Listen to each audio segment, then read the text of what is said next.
안녕하세요. 지금 오늘은 저기를 한번 해보려고요. 푸코의 에피스테메.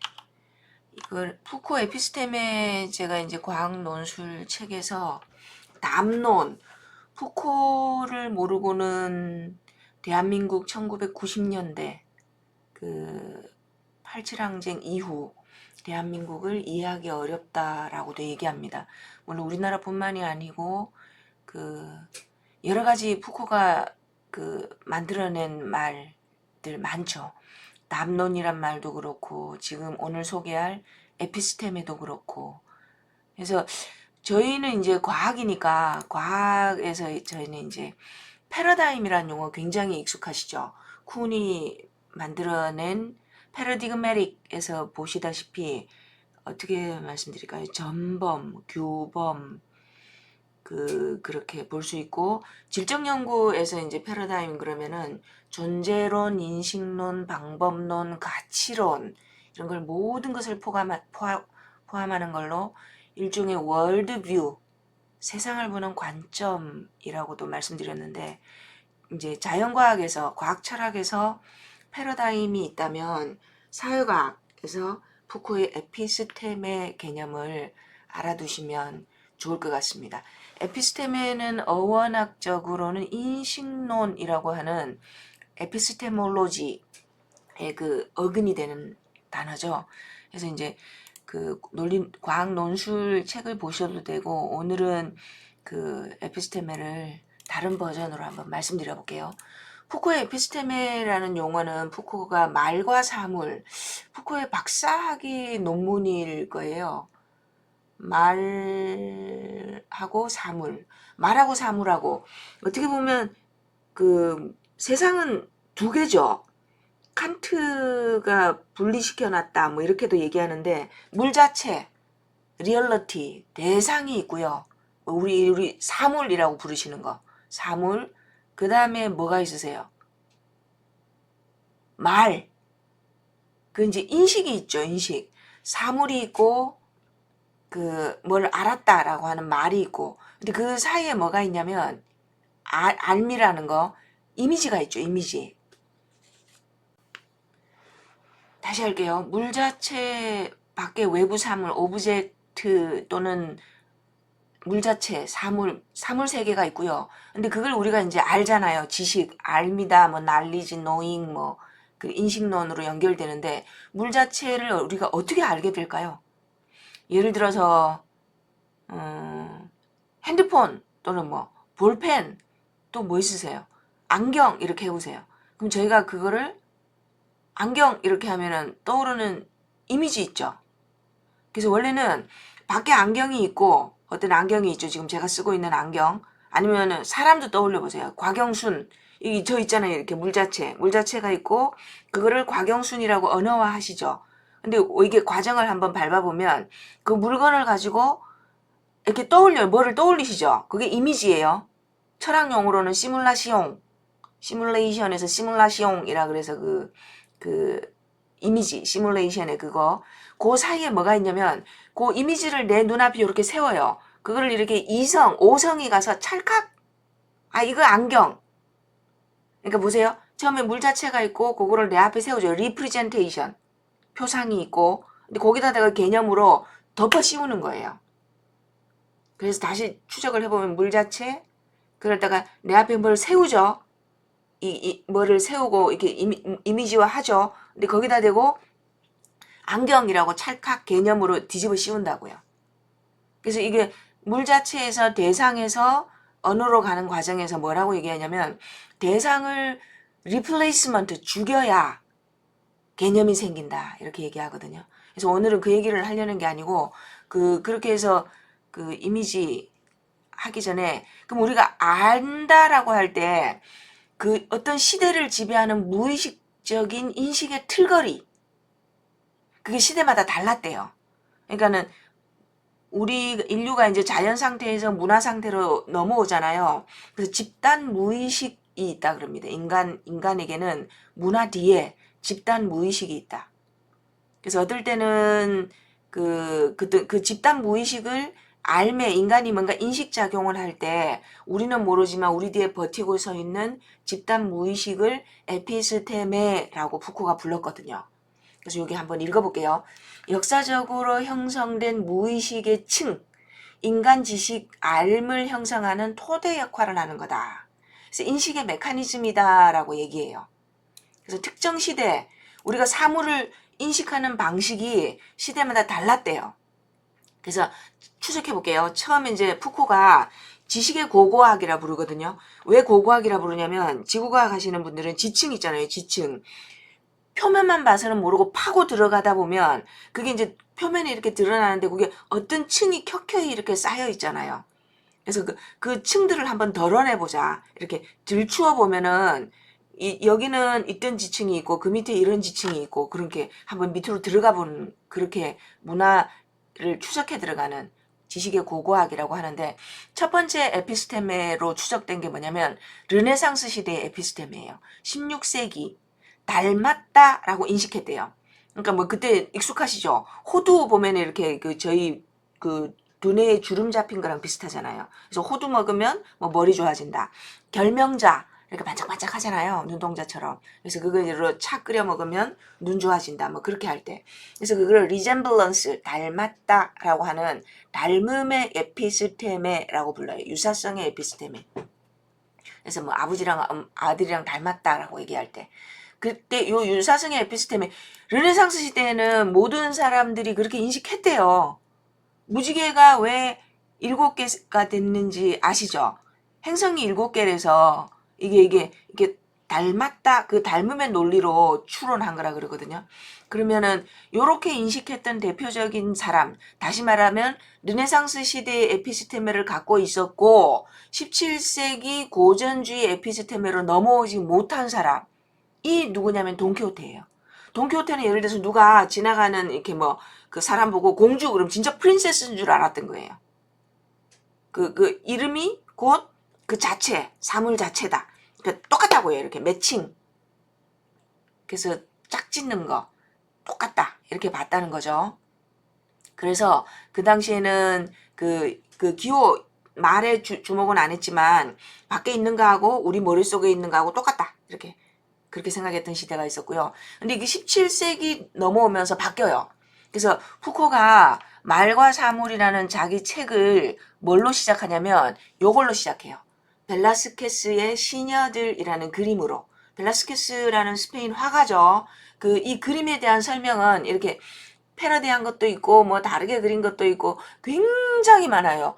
유튜브에 가셔서 벨라스케스 시녀들 하면은 해설, 미학적인 측면에서 아니면 여러 측면에서 해설해 놓은 동영상 많아요. 부담 없이 보실 수 있으니까 뭐 3분짜리부터 뭐 많습니다. 그래서 가셔서 보시면 그때 벨라스케스 그림으로 시작한 이유가 그게 17, 18세기 고전주의 클래식 고전주의라고 있죠. 왜? 그 역사에서 이렇게 보면 계몽주의, 고전주의 뭐 있잖아요.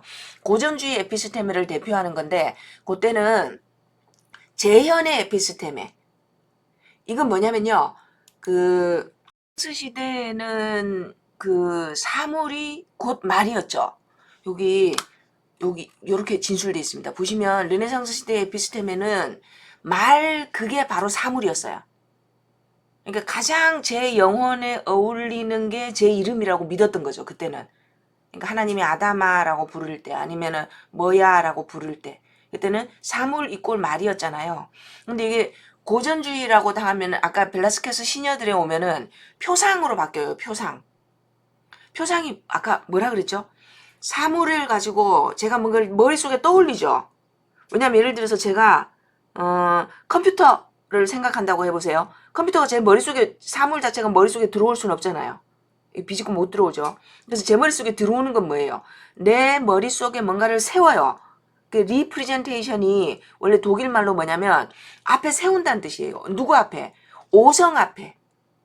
칸트가 깨달을 오자 써서 오성이라는 걸 만들었어요. 지각하고 이성 사이에 있는 그거 감각 센스 데이터 처리하는 거 오성 앞에 딱 세워서 이거는 뭐라고 딱 이렇게 이름을 붙이는 거예요.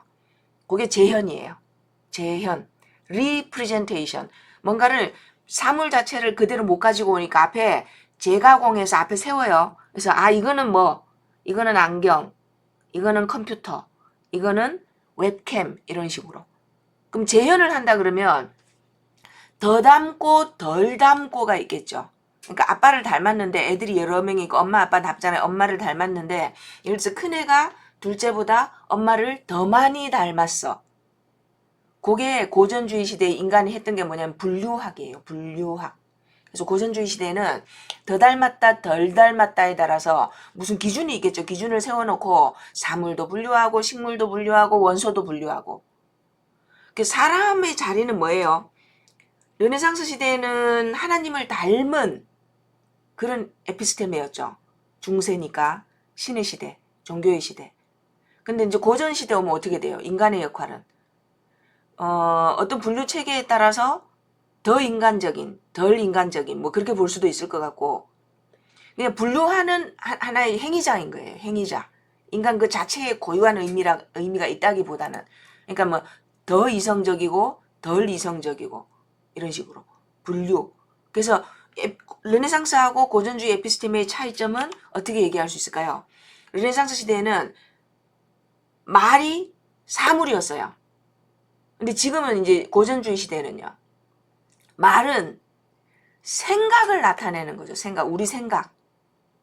사고에 대해서 이렇게 뭔가 외부 사물이 있으면 말이 들어가가지고 더 이렇게 디그리가 층위가 나눠지는 거죠. 스펙트럼이 더 닮았다, 덜 닮았다 이런 식으로 그거를 리프레젠테이션. 고전주의 시대에는 말은 생각을 리프레젠테이션 재현하는 거다 이렇게 봤어요. 표상이란 말이 포스텔룽이라 해서 독일어로는 오성 앞에 세운다. 내 인식 앞에 딱 세워서 찰칵하고 개념으로 캡처해서 의미화하는 거였거든요. 그리고 이제 드디어 18세기가 되면서 인간이 나타나요. 인간이 뭐냐면 인간학이 시작된 거죠. 그래서 보세요. 사물을 그대로 재현한 이름도 아니고 그리고 그걸 분류하는 재현도 아니고 인간이 그 자체가 인간학의 대상이 됐어요. 이게 무슨 말이냐면 18세기에 가장 대표적인 게 세 가지였어요. 인간과학, 막스의 사회학 나타났죠. 막시즘. 그 다음에 다윈의 종의기원, 생물학 나타났죠. 그 다음에 언어학, 니체의 문헌학. 니체가 무슨 문헌학이야 그러실 텐데 저희 지금 현대철학에서 모든 유명한 사람들이 니체를 자기만의 버전으로 해석한 거다. 뭐 좀 뻥을 치면 모든 것은 니체가 다 이루어 놓은 거다. 이렇게도 볼 수 있고 니체는 인간 문화의 무의식을 그 글로 문자로 추적하는 사람이다. 그래서 니체의 문헌학 이렇게 돼서 인간이 드디어 주인공이 된 시대. 왜냐면 인간의 특징이 뭐예요? 역사성, 시간성, 유한성 이런 거 갖고 있잖아요.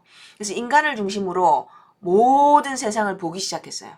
그래서 중세 신의 자리에 인간이 들어갔다 이렇게 얘기했잖아요. 저희 왜 2500년 철학사 얘기하면서 이데아, 그 이데아의 자리에 하나님이 들어왔다가 결국은 이제 데카르트의 코기토에 따라서 이성을 가진 인간 중심이 들어오죠. 그게 인간 중심의 에피스테메예요. 그래서 보시면 그러면 인간하고 말하고 사물하고 어떤 관계가 돼요? 인간이 말을 만든 거예요. 인간이 우리가 define 개념을 규정하고 의미도 만들어내고 그래서 여기 보시면 인간이 인간학의 주제가 되었다. 지금 에피스테메라는 게 뭐냐면 인간의 인식의 발달을 추적하는 거잖아요. 그래서 보시면 인간의 존재와 인식이 주제가 되고 인간이라는 주제가 형성되었다. 인간의 탄생이에요. 신을 죽인 자리에 인간을 놓는다. 해서 말과 사물은 완전히 분리되어서 우리가 말을 만든 거였고 무엇 하기 위해서요? 그 사물을 제대로 나타내기 위해서 인간이 말을 창조했고 그리고 사물을 창조하는 주체의 말이 된 거죠. 근데 이게 이제 드디어 이제 구조주의 나왔죠. 그러니까 발달이 어떻게 되냐면 이 에피스테메의 변천이 그 르네상스 닮음의 에피스테메 말이 사물이었던 시대, 그 다음에 고전주의 시대 말이 생각을 재현한다고 생각했던 그 에피스테메, 그리고 역사학의 시대, 인간학의 시대, 인간 중심의 시대 에피스테메, 그리고 지금은 구조주의죠. 이제는 아무도 말이 어떠세요? 말이 먼저예요? 인간이 먼저예요? 우리는 말의 질서에 따라서 사고를 하죠. 누군가를 본다는 것도, 모든 인식한다는 것도, 존재도요. 존재 자체도 말을 통해서 인식하잖아요. 그리고 나라는 존재는 또 어떻게 결정돼 버려요. 좀 끔찍하게 얘기를 하면 이 사회 구조에서 내가 어느 집안에 어떤 포지션으로 어떤 자리로 태어났느냐에 따라서 저희 존재가 결정이 돼요. 스테이터스, 존재, 아이덴티티, 뭐 본질이라고 생각하시든 뭐 실존이라고 하시든 간에 나의 자리, 만약에 조선시대에 태어났으면 내 자리가 나의 존재를 결정해버리는 거죠. 주체적이고 이성적이고 이런 거 없다는 거예요. 그래서 여기 보시면 지금 저희가 살고 있는 시대는 구조주의 에피스테메예요. 그래서 보시면 그 구조주의는 언어의 장, 랑그라 그랬죠. 랑그, 말도 자유롭게 할 수 없는 거고 문법이 있다는 거예요. 보이지 않는 구조, 그리고 그 구조 속에서 너의 자리, 그게 우리의 존재를 결정해버리는 그런 구조주의 시대를 살고 있고요. 그래서 이 세계는 좀 극단적으로 말하면 언어만 있고 신도 없고 인간도 없고, 신이 죽고 처음에 이제 이데의 자리에 신이 들어오고 신을 죽인 자리에 인간이 들어왔잖아요. 인간이 언이고 인간의 의미 그런 거 없고요. 그 구조 속에서 때로는 뭐 인간이라고 불릴 수도 있고, 그 구조장이 바뀌면, 필드가 바뀌면, 규칙이 바뀌면, 룰이 바뀌면 인간의 스테이터스도 바뀐다는 거죠. 그래서 말하고 사물은 못 만나요. 그러니까 재현을 위해서 이제 점점 닮아가는 이런 것도 없고요. 그래서 에피스테메를 그 뭐라고 얘기하냐면 특정 시대에 우리의 인식의 조건 어떻게 볼 거냐를 결정하는 거다. 닮았다고 볼 거냐, 아니면은 우리의 생각을 재현해 준다고 볼 거냐, 아니면은 그게 단순히 뭐 인간 중심으로 정말 모든 것을 볼 거냐, 아니면은 그 구조, 랑그라고 하는 문법 구조라고 말씀드렸죠. 언어 구조 속에서 이 무의식적 구조가 있고 우리가 그 자리에 따라서 우리가 결정되어 버린다고 하는 구조주의도 있고, 그래서 이렇게 바뀌어 왔다는 거예요. 근데 이게 그 패러다임하고 쿤이 말한 패러다임하고 그 공유하는 부분이 뭐냐면 이쪽 패러다임하고 이쪽 패러다임하고 소통이 잘 안 돼요. 그러니까는 돈키호테가 구조주의 시대에 오면은 얘는 사물 인식을 전혀 다르게 하는 거죠. 못 살죠. 어떻게 읽어내야 될지를 모르니까 코드가 달라져 버리는 거예요. 아예.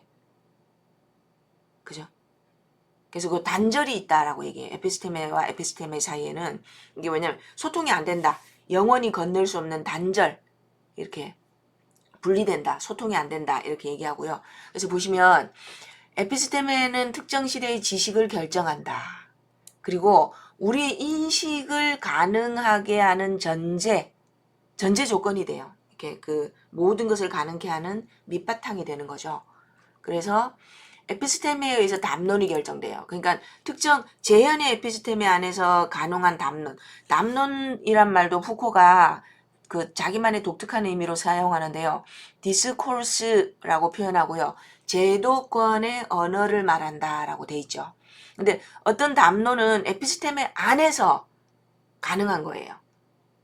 그래서 에피스테메라는 큰 엄브렐러가 있고요. 그 안에 이러저러한 담론들이 만들어지는 거죠. 그러니까 에피스테메가 달라지면 그 안에 이제 가능한 담론 체계도 또 달라지는 거죠.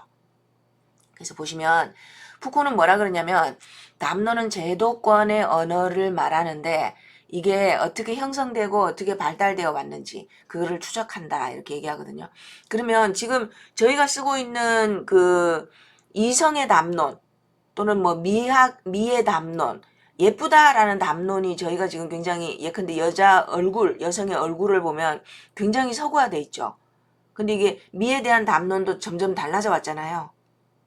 그 양귀비가 요즘 기준으로 보면은 그렇게 아름답지 않다 그러죠. 이렇게 오동통하고 그 눈도 이렇게 전형적인 왜 저기 옛날 그 미인도에서 동양 미인 이렇게 날 때 눈이 이렇게 길고 이렇게 쭉 이렇게 가늘게 긴 그런 눈이었고 뭐 그렇게 얘기하잖아요.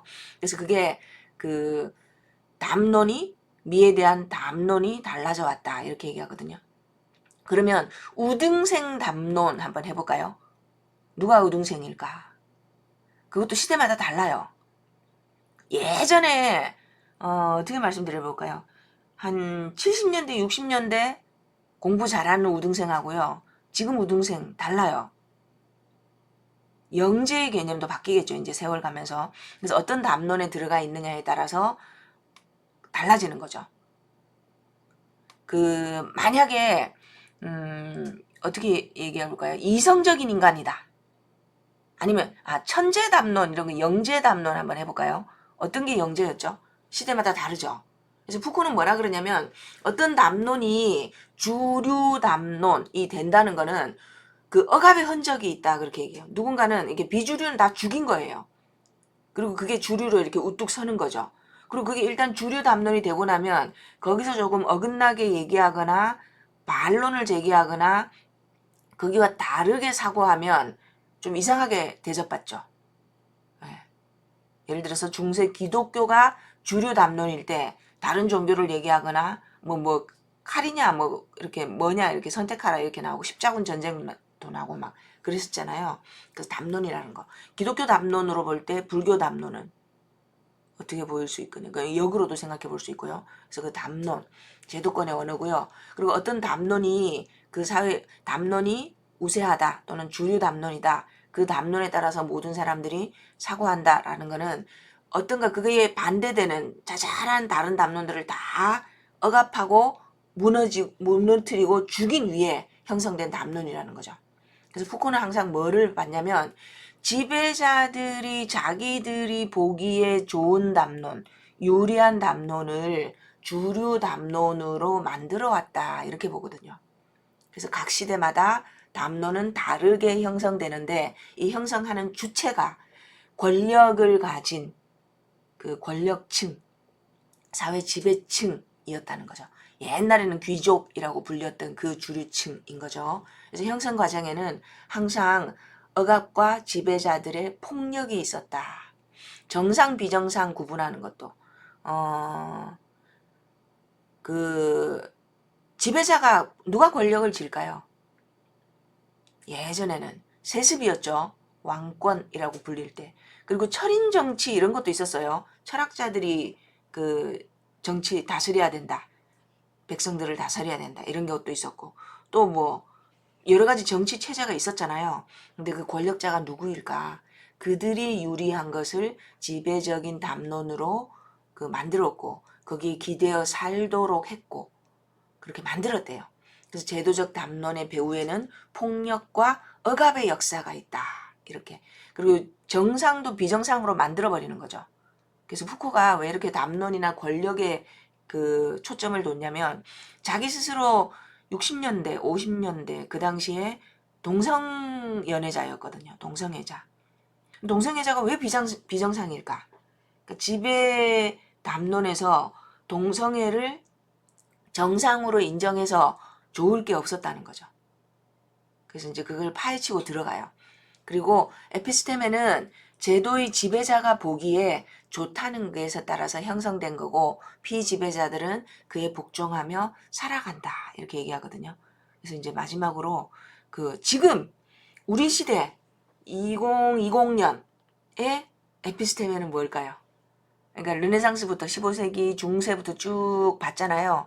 르네상스에는 사물이 곧 말이다. 우리의 말은 우리가 아는 거는 인식 그 자체가 우리가 예를 들어서 공주 그런 거 진짜 공주님인 거고 아니면은 저의 이름도 고유명사 곽영순이라 그러면 영혼에 딱 어울리는 이름이었던 거죠. 하나님이 이름 명명하시듯이 그러다 고전이 되면서 우리가 생각 떠올린 거를 닮음의 정도에 따라서 네이밍 한 거 재현이라고 봤다가 18세기 역사주의 시대에는요 인간 중심이었죠. 인간이 모든 것을 명명하고 인간 자체가 인간학의 주제였던 시대. 사회주의 막시즘 그 다음에 역사학 그리고 생물학 이렇게 그런 시대가 있었고 그리고 20세기 19세기부터 구조주의 들어왔죠. 또 너의 자리 전체 필드에서 시스템에서 너의 자리가 어디냐 였고 지금은요 조금 이렇게 비틀어서 보면 돈이 아닐까. 돈이 모든 것을 정답을 결정하죠. 교육도 돈이다. 우등생은요. 돈이 많아서 이러저러한 지원을 많이 받아서 다른 아이들이 접할 수 없는 학습의 기회도 가지고 그런 돈의 에피스테메냐 이렇게 조금 사케스틱하게 그렇게 말하는 사람들도 있습니다. 그래서 그 자연 철학 아니죠. 과학 철학에서 쿤의 패러다임이 있다면 사회학에서 철학에서는 그 푸코가 에피스테메라는 걸로 우리가 뭔가를 인식할 때 인식의 대전제 에피스테메에 입각해서 우리는 알을 얻게 된다. 남들이 보는 것처럼 본다라고 할 때. 그리고 시대별 에피스테메에는 단절이 있다. 소통이 불가능하다는 거죠. 중세의 세상을 보던 방식, 그리고 17세기에 보는 방식, 구조주의에서 우리가 세상을 보는 방식, 그리고 그 역사, 인간 중심의 시대에 우리가 인간 주체라고 봤던 그 시대. 그래서 푸코가 말과 사물이라는 그 책에서 마지막을 이렇게 얘기해요. 인간은 모래사장에 그려진 그 그림과 같다. 인간의 형상을 이렇게 모래사장에 이렇게 그려놓으면 파도 치면 사라지잖아요. 왜냐하면 2500년 역사 동안 인간이 주인이었던 시대는 2세기도 안 되죠. 역사주의 시대가 그 짧았다는 거죠. 구조주의 오면은 인간은 죽었다 이러거든요. 그 신의 자리에 구조, 말이라는 구조, 랑그라는 구조가 들어오면서 인간은 그 구조 속의 하나의 특정 자리를 차지한 존재일 뿐인 거죠. 그래서 오늘은 에피스테미에 대해서 한번 알아봤습니다. 관심이 있으시면 그 유튜브 가셔서 에피스테미 검색하셔도 되고요. 아니면 이런저런 설명 동영상이 많습니다. 한번 찾아보시기 바랍니다. 감사합니다.